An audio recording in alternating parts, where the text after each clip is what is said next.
নমস্কার, আমি মিসেস কুমকুম ব্যানার্জি। আমি আজকে কিছু বিশেষ সংগ্রহ করে নিয়ে এসেছি, যেটা আমাদের জীবনে, ডায়ালিসিস পেশেন্টের জীবনে ভীষণ দরকার, বা কিডনি পেশেন্টেরও দরকার।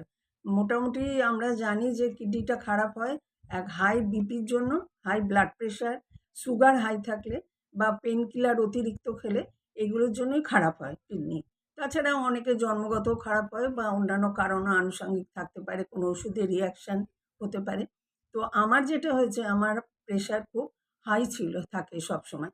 তো সেই ব্লাড প্রেশারের থেকে আমার কিডনি খারাপ হয়েছে।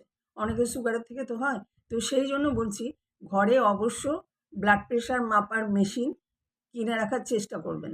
কেন? প্রেশারটা খুব হাই লো হতে থাকবে, বা সুগার মাপার যে মেশিন, ব্লাড সুগার মাপার যে মেশিন, সেটাও কিনে রাখার চেষ্টা করবেন। সেটাতে একটা ছোট স্ট্রিপ পাওয়া যায় এমনি। এখন আবার ইউরিক অ্যাসিড মাপারও মেশিন বেরিয়েছে, ওই ব্লাড সুগার মাপার মতনই। তো সেই জন্য এই মেশিনগুলো কিনে রাখলে কী হবে, আপনি আপনার প্রয়োজন মতন সুগার বা প্রেশারটা মেপে নিতে পারবেন। সেই বুঝে ওষুধ খাবেন, সেই বুঝে প্রিকশন নেবেন। নিজেকে সবসময় সাবধানে রাখতে হবে। আর তার সাথে সাথে একটা ওয়েট মেশিন যদি কিনে রাখতে পারেন, তো খুব ভালো হয়। তাহলে আপনি কতটা জল খাচ্ছেন, যেমন ডায়ালিসিস করে এলাম, এসে আমরা দেখলাম আমার এত ওজন, হয়তো দেখলেন 48 কেজি ওজন।